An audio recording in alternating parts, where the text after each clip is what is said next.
ఏది అయినా ట్రై చెయ్యి ఆచి చికెన్ మసాలా. ఆచి చికెన్ మసాలా. సౌదీ అరేబియాపై ఇరాన్ భీకర డ్రోన్ దాడులకు పాల్పడింది. ఈ దాడిలో అరామ్కో ఆయిల్ రిఫైనరీ టార్గెట్ గా డ్రోన్లతో దాడికి పాల్పడింది. డ్రోన్ తో భారీ విధ్వంసం సృష్టించింది ఇరాన్. దీంతో ఆయిల్ రిఫైనరీలో భారీగా మంటలు ఎగసిపడుతున్నాయి. ఇక్కడ నుంచి రోజుకు 5.5 లక్షల బ్యారెళ్ల చమురు ఉత్పత్తి అవుతోంది. ఈ దాడితో చమురుకు తీవ్ర ఆటంకం ఏర్పడింది.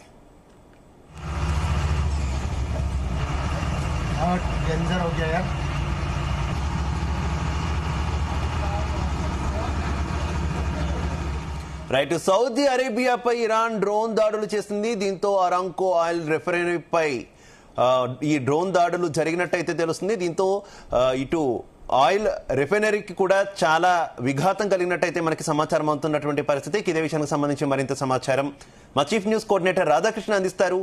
రాధాకృష్ణ. Good afternoon Shiva. మొత్తంగా ఇరాన్ ఇజ్రాయెల్ మధ్య యుద్ధం అనేది చాలా తీవ్రతరం అవుతుంది. ఒక దశలో ఇప్పుడు పరిస్థితి చూస్తూ ఉంటే నిన్న మొన్నటి వరకు జరిగిన దాడుల నేపథ్యంలో ఇరాన్ ఎక్కడికైనా వెనక్కి తగ్గుతుందా? ఎందుకంటే నిన్న దాడి తర్వాత ట్రంప్ ఏదైతే అమెరికా అధ్యక్షుడు డొనాల్డ్ ట్రంప్ చేసిన వ్యాఖ్యలు ఇరాన్ చర్చలకు సిద్ధపడుతూ ఉంది. సో అయినప్పటికీ ఈ యుద్ధం కొనసాగుతూ ఉంది, చర్చలకు సిద్ధపడుతుంది అని చెప్పేసి ట్రంప్ ప్రకటించాడు. కానీ ఇప్పుడు ఆ పరిస్థితులు మారాయి. సో డొనాల్డ్ ట్రంప్ చేసిన వ్యాఖ్యలు ఏందో దానికి విరుద్ధంగా కూడా ఇరాన్ తన వ్యూహాన్ని మార్చినట్టుంది. సో మొదట ఉదయం ఇరాన్ ఇటు ఇజ్రాయెల్ అమెరికాతో ఒమెన్ మధ్యవర్తిత్వం వహిస్తే చర్చలకు సిద్ధమని ప్రకటించింది. కానీ అంతలోనే మాట మార్చింది. సో ఇప్పుడున్న పరిస్థితుల్లో ఎందుకంటే అత్యంత కీలకమైనటువంటి ఇరాన్ సుప్రీం ఖమేనీ మృతి తర్వాత పరిస్థితులు మారిపోయి దేశంలో అంతా కూడా ఖమేనీ మృతికి ఖచ్చితంగా ప్రతీకారం తీసుకోవాల్సిందని ఒక కృతనిశ్చయంతో ఇటు ఇరాన్ సంబంధించి ఇస్లామిక్ ఏదైతే రెవల్యూషన్ గార్డ్స్ ఉన్నారో వాళ్ళంతా కూడా చాలా సీరియస్ గా ఉన్నారు. ఖచ్చితంగా దీనికి ప్రతీకార దాడులు చేయాల్సిందే అని చెప్పేసి పట్టుబడుతున్నట్టుగా తెలుస్తోంది.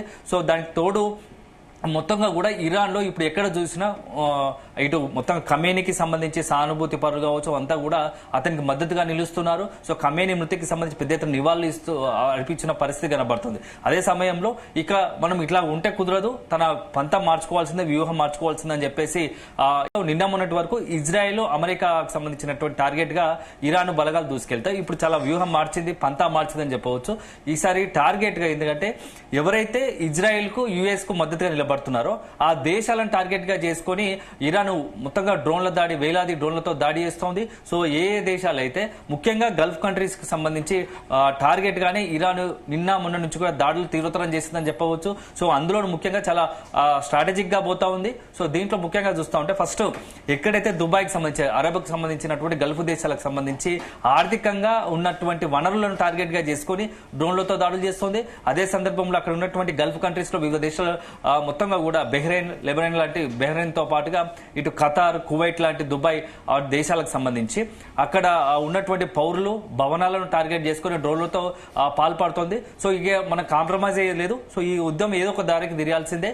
ఎందుకంటే ఆ ఖమేనీ మృతి తర్వాత అంతకన్నా నష్టం ఇంకోటి లేదు. సో ఇప్పుడు ఉన్నదికి సంబంధించి ఇస్లామిక్ దేశంగా ఇరాన్ కి సంబంధించి అత్యంత ప్రతిష్టాత్మకంగా తీసుకుంది. దానిలో భాగంగానే ఈ దాడులను తీవ్రతరం చేస్తున్నట్టుగా తెలుస్తోంది. గల్ఫ్ మీద దాడి, అదేవిధంగా ఇజ్రాయెల్ ఏమో చాలా వ్యూహాత్మకంగా ఇటు లెబనాన్ నుంచి ఎవరైతే ఇజ్రాయెల్ కి సంబంధించి ఇరాన్ మద్దతుదారులు అంతా కూడా లెబనాన్ ద్వారా ఇటు ఇజ్రాయెల్ పై విడుచుకుపడుతున్నారు. సో మరోవైపు ఏమో డ్రోన్లతోని ఇటు గల్ఫ్ కంట్రీస్ మీద దాడి చేస్తున్నారు. సో ఈ రోజు కూడా అట్లాంటి జరిగింది. సో అరబ్ లోని అత్యంత కీలకమైనటువంటి ఒక రిఫైనరీ, ఆయిల్ రిఫైనరీ దానిపైన టార్గెట్ గానే డ్రోన్ దాడి చేసింది. సో పెద్ద ఎత్తున అటాక్, అక్కడ మంటలు చెలరేగడం. అది ఎందుకంటే ప్రతి నిత్యం కూడా 5.5 lakhs అంటే 5.5 లక్షల బ్యారెళ్ల చమురు ఉత్పత్తి చేస్తోంది. సో అంటే దాని ఇంపాక్ట్ ఎట్లా ఉంటుందో తెలుస్తుంది. అట్లాంటి వనరులను, ఆర్థికంగా వనరులను ఏవైతే అమెరికాకు మద్దతుగా నిలుస్తున్నాయో ఆ దేశాల యొక్క ఏదైతే వనరులు ఉంటాయో ఆదాయపు వనరులను టార్గెట్ గానే ఆయుపట్టు వంటి ఆదాయపు వనరులను టార్గెట్ చేసుకుని డ్రోన్లతో పాల్పడుతోంది. సో ఈ రోజు అదే జరిగింది. ఆ డ్రోన్లతోని మొత్తంగా అయితే చమురు ఉత్పత్తి ఎక్కడ ఎక్కువైతుందో దాన్ని టార్గెట్ చేసుకుని దాడి జరిగింది. సో ఇక్కడ నుంచి కూడా పంతా మారుస్తూ అక్కడ ఉన్నటువంటి ఎవరైతే సాధారణ పౌరులు కావచ్చు, గల్ఫ్ కంట్రీస్ లోని వివిధ దేశాలకు సంబంధించినటువంటి అదేవిధంగా ఆ దేశాలకు సంబంధించిన ప్రధాన ఆదాయ వనరులు ఉన్నాయి, వాటిని టార్గెట్ చేసుకుని పౌరులను టార్గెట్ చేసుకుని ఈ దాడులు మరింత తీవ్రతరం చేయాలని చెప్పేసి నిర్ణయించిన చేస్తున్నట్టుగా తెలుస్తోంది. సో దాదాపు ఇది 3వ రోజు. మొదటి రోజు దాడి రోజే ముఖ్యంగా చాలా స్ట్రాటజిక్ గా ఇజ్రాయెల్ గానీ ఇటు అమెరికా బలగాలు చాలా అత్యంత వ్యూహాత్మకంగా దాని యొక్క చాకచక్యంతో ఈ యొక్క యుద్ధాన్ని నేర్పుతున్నట్టుగా తెలుస్తోంది. ఎందుకంటే 10 రోజుల క్రితము జెనీవాలో జరిగినటువంటి అంటే 10-12 రోజుల క్రితం జెనీవాలో జరిగినటువంటి సమావేశంలో ఈ యొక్క అణు ఒప్పందంపై ఖచ్చితంగా ఇరాన్ తలొగ్గాల్సిందే. ఇరాన్ కనుక తలొగ్గకపోతే, అణు ఒప్పందం కుదుర్చుకోకపోతే పరిణామాలు తీవ్రంగా ఉంటాయి. తర్వాత అన్ని రకాలుగా యుద్ధానికి సిద్ధంగా ఉండని, మా దాడులు ఎదుర్కోవడానికి సిద్ధంగా ఉండాలని చెప్పేసి డొనాల్డ్ ట్రంప్ అప్పుడే హెచ్చరించారు. ఇప్పటికే హార్మోజ్ జలసంధిని కూడా ఇరాన్ మూసేసినటువంటి పరిస్థితి. మరోవైపు అటు సౌదీలో ఉన్నటువంటి ఆయిల్ రిఫైనరీలపై కూడా దాడులు కొనసాగిస్తున్నటువంటి సిచ్యువేషన్. ఈ నేపథ్యంలో ప్రపంచవ్యాప్తంగా కూడా చమురు ధరలు పెరుగుతున్నటువంటి సిచ్యువేషన్ మనం చూస్తున్నాం కదా. ఈ ఇంపాక్ట్ ఇండియా మీద ప్రధానంగా ఏ రకంగా ఉండే అవకాశం ఉంది? ఒక్క బ్యారెల్ పెరిగితే సామాన్యుడి మీద ఏమైనా ప్రభావం చూపించేటటువంటి అవకాశం ఉందా అంటే ఏం చెప్తారు? ఖచ్చితంగా శివ, ఇప్పుడు మనకు 2 రకాల చాలా అంటే యుద్ధం వల్ల భవిష్యత్తులో జరిగితే వచ్చే 2 పరిణామాలు తీవ్రంగా ఉంటాయి. ఆ భారత్ పై పడే అవకాశం ఉంటుంది. ఒకటేమో అల్టిమేట్ గా ఈ దాడుల వల్ల చమురు ఉత్పత్తి నిలిచిపోయింది అనుకోండి. దేశంలో కొంత ఈ యొక్క చమురుకు సంబంధించి ఏదైతే పెట్రోల్, డీజిల్, గ్యాస్ కి సంబంధించి కొంత ఉత్పత్తి తగ్గడంతో లేకుంటే రవాణా ఏదైతే దిగుమతులకు సంబంధించి మనం అయితే వివిధ దేశాల నుంచి చమురును దిగుమతి చేసుకున్న సందర్భంలో వాటికి సంబంధించి, ఎందుకంటే హర్మజ్ జలసంధి ఇప్పటికే మూసేశారు కాబట్టి దాదాపు 30% ఏషియన్ కంట్రీస్ లో వివిధ దేశాలకు అక్కడి నుంచే, భారత్ తో పాటు వివిధ దేశాలకు కూడా, ఏషియన్ కంట్రీలో చైనా కావచ్చు, శ్రీలంక, కొన్ని దేశాలకు అక్కడి నుంచే మేజర్ గా ఈ యొక్క హర్మజ్ జలసంధి ద్వారానే ఇప్పుడు మనకు ఈ చమురును ఉత్పత్తి చేసుకునే పరిస్థితి.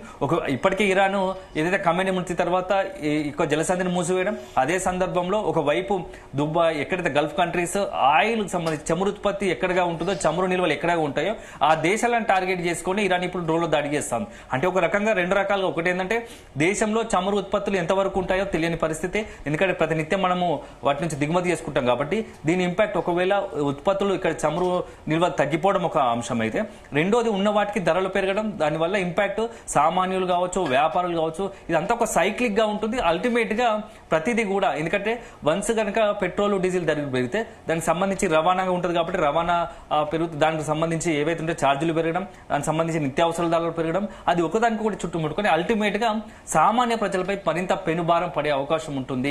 సో దాంతో పాటు అల్టిమేట్ గా ఆర్థిక పరిస్థితిపై, ఆ దేశానికి సంబంధించినటువంటి ఆర్థిక పరిస్థితిపై కొంత ప్రభావం చూపే అవకాశాలు ఉన్నాయి. దీంతో ఇప్పటికే స్టాక్ మార్కెట్లు కూడా, మొత్తం దేశీయ మార్కెట్లు కావచ్చు, అంతర్జాతీయ స్టాక్ మార్కెట్లు అంతా కూడా అల్లకల్లోలమైతోంది దాడులతో. సో ఇప్పటికైతే నిన్న మొన్నటి వరకు, ఈ రోజు ఉదయం వరకు కూడా ట్రంప్ చేసిన వ్యాఖ్యలతో కొంత ఇరాన్ చర్చలకు సిద్ధపడ్డది. ఎందుకంటే ఖమేనీ మృతితో తర్వాత ఇరాన్ సంబంధించి అధినేతలు ఎవరు ఉంటారు, అక్కడ ఉన్నటువంటి కీలక నేతలు వివిధ వాళ్ళ ఆలోచన మారింది అనుకున్నారు. సో తాత్కాలికంగా ఉన్నటువంటి సుప్రీం ఆలోచనగా అనుగుణంగా చర్చలకు సిద్ధమని అనుకున్నారు. కానీ ఇప్పుడు పరిస్థితి చూస్తే అలా లేదు. ఎందుకంటే వాళ్ళు ప్రతీకార దాడులకి సిద్ధపడుతున్నట్టుగా తెలుస్తుంది. సో ఈ యుద్ధం ఇప్పటి వరకు వారం 10 రోజులు కనుక కొనసాగితే అప్పుడు ఎలాంటి పరిస్థితులు వస్తాయి? సో భారత్ లాంటి, ఎందుకంటే పెద్ద ఎత్తున మనము ఆయిల్ కి సంబంధించి, ఇతర క్రూడ్ ఆయిల్ కి సంబంధించి ఇట్లాంటి గల్ఫ్ కంట్రీస్ కావచ్చు అన్నింటిపైన ఆధారపడి ఉన్న నేపథ్యంలో భారత్ పైన కొంత ప్రభావం చూపే అవకాశం, నాట్ ఓన్లీ ఇండియా, ఇతర ప్రపంచంలోని వివిధ దేశాలకు సంబంధించి, ఏషియన్ కంట్రీస్ తో పాటు ఇతర దేశాలపైన కూడా ఈ పశ్చిమాసియాలో జరుగుతున్నటువంటిది భీకర యుద్ధం వల్ల ఖచ్చితంగా వరల్డ్ వైడ్ గా కూడా దాని ఇంపాక్ట్ ఉంటుంది. ఎందుకంటే ఇప్పటికే ఒక రకంగా చెప్పాలంటే ఇజ్రాయెల్, అమెరికాకు మద్దతుగా కూడా జర్మన్, బ్రిటన్ లాంటి దేశాలు కూడా ఇటు మద్దతు ఇస్తున్న పరిస్థితి. ఎందుకంటే ఇప్పటికే బ్రిటన్ బాహాటంగానే చెప్పిన పరిస్థితి ఉంది.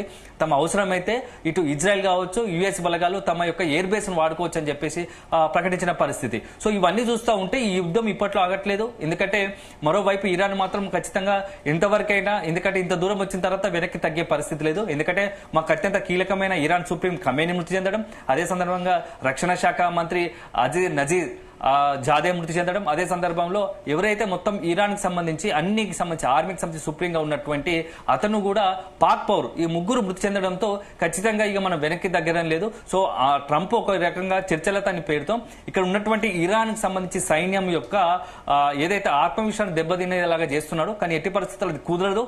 గతంలో చాలా సందర్భాల్లో ట్రంప్ ఇలాంటి పాచికలు వేశాడు. సో ఈసారి మాత్రం కుదరదని చెప్పేసి ఇరాన్ కూడా కాసేపటి క్రితమే తేల్చి చెప్పిన పరిస్థితి కనబడుతోంది.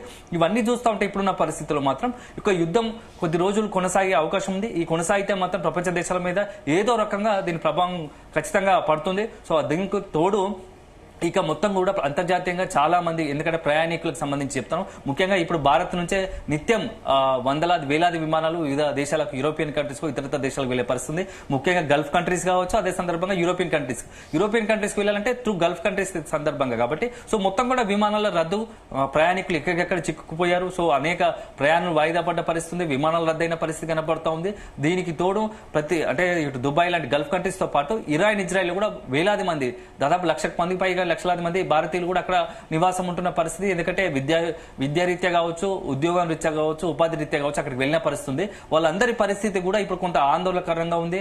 ఎందుకంటే ఎప్పుడు ఏం జరుగుతుందో తెలియదు, ఎక్కడ ఎలాంటి డ్రోన్ తో కానీ క్షిపణులతో దాడి చేసే అవకాశం ఉందో తెలియని పరిస్థితి. ఎందుకంటే అత్యంత ప్రపంచంలోనే అత్యంత అంటే టూరిజం పర్యాటక ప్రాంతంగా ఉన్నటువంటి ఒక బుర్జ్ ఖలీఫా లాంటి దగ్గరనే ఇప్పుడు నిర్మానుష్యంగా గత 2 రోజులుగా నిర్మానుష్యంగా మారిన ప్రాంతం ఆ పరిస్థితి కనబడుతుంది. ఎందుకంటే ఇరాన్ అట్లాంటి స్ట్రాటజిక్ గా డ్రోన్లతో అటాక్ చేస్తున్న పరిస్థితి. సో దాదాపుగా అక్కడ ఉన్నటువంటి గల్ఫ్ కంట్రీస్ లోని ఎవరైతే జనాలు అత్యధికంగా పెద్ద ఎత్తున భవనాలు ఉంటాయో, ప్రధాన నగరాలు ఉంటాయో అక్కడ నుంచి విధంగా కొంత సురక్షిత ప్రాంతాలకు తరలి వెళ్తున్న పరిస్థితి కనబడతా ఉంది. సో దీనికి సంబంధించి కూడా భారతీయులకు సంబంధించినటువంటి సమాచారం ఎప్పటికప్పుడు కేంద్ర విదేశాంగ శాఖ కూడా మానిటరింగ్ చేస్తోంది. ప్రధాని నరేంద్ర మోడీ కూడా నిత్యం కూడా ప్రతినిత్యం యుద్ధం సంబంధించి భవిష్యత్తులో ఎదురయ్యే పరిణామాలు ఎలా ఉంటాయి, సో అక్కడ వివిధ దేశాల్లో గల్ఫ్ కంట్రీస్ తో పాటు ఇతరత్ర యుద్ధం నేపథ్యం వల్ల భారతీయుల పరిస్థితి ఏంది, వాళ్ళకి అవసరమైతే ఎట్లా వాళ్ళని తిరిగి భారత్ రప్పించుకునే అవకాశం ఉంటుందా, ఉంటే ఎలా చేయాలి, ఇవన్నీ కూడా మానిటరింగ్ చేస్తున్న పరిస్థితి కనబడుతోంది. సో ఓవరాల్ గా చూసుకుంటే మాత్రం ఇప్పుడు ఇరాన్ తాజాగా ఏంటంటే ఉదయం నుంచి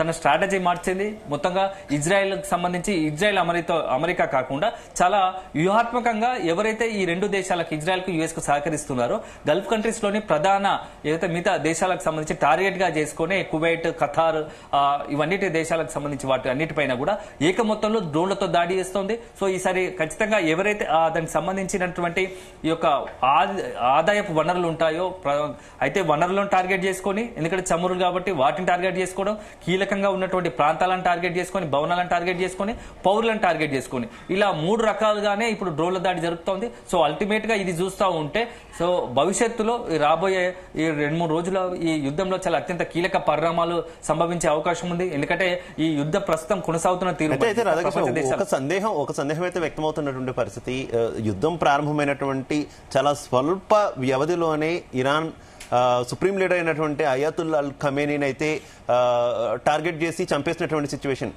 ఒక సారథి లేకపోయినప్పటికీ కూడా సైన్యం ఏ రకంగా ముందుకెళ్తుంది, ఎవరు టార్గెట్స్ ఇష్యూ చేస్తున్నారు ఇరాన్ ఈ స్థాయిలో ఏ రకంగా అన్ని దేశాల మీద కూడా దాదాపుగా 7 దేశాల మీద బేకర దాడులు చేయగలుగుతుంది కదా, ఏం చెప్తారు శివ?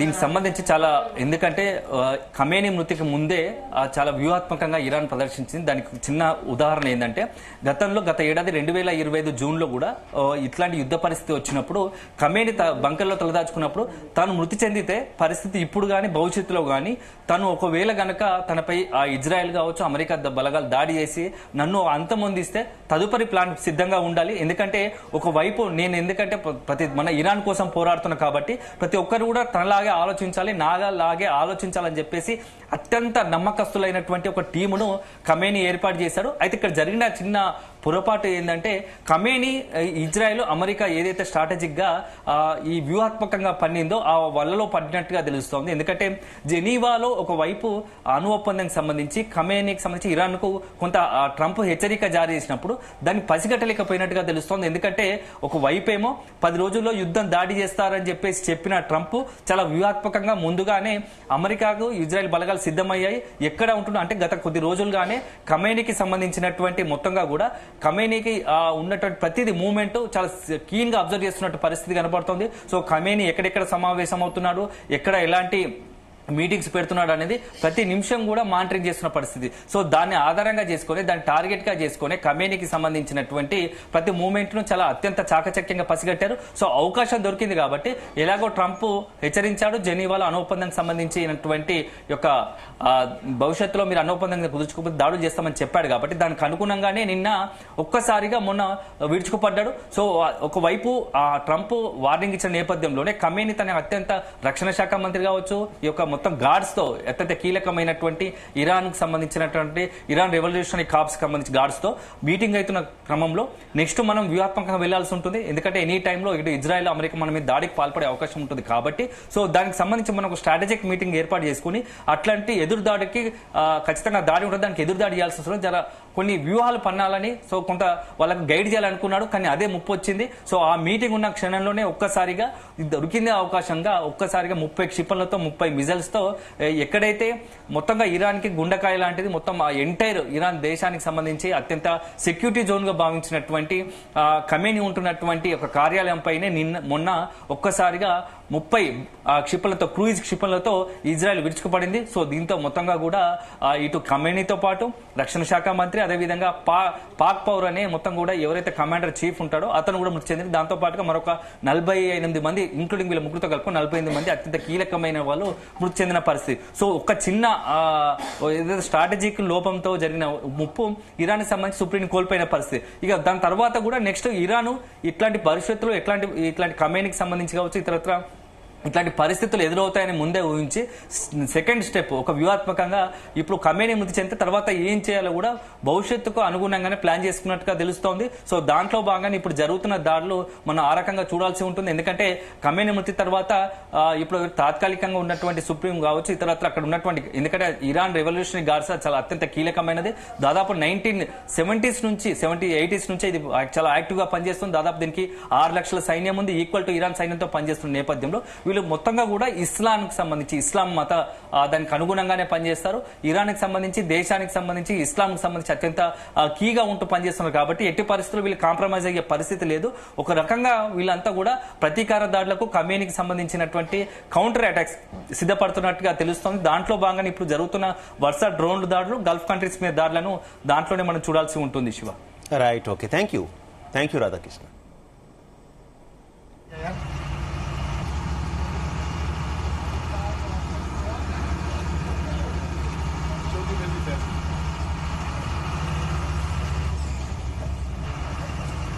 डेंजर हो गया यार.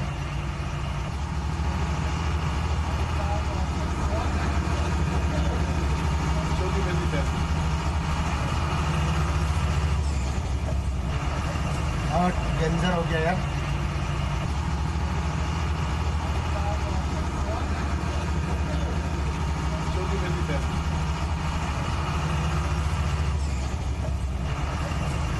डेंजर हो गया यार.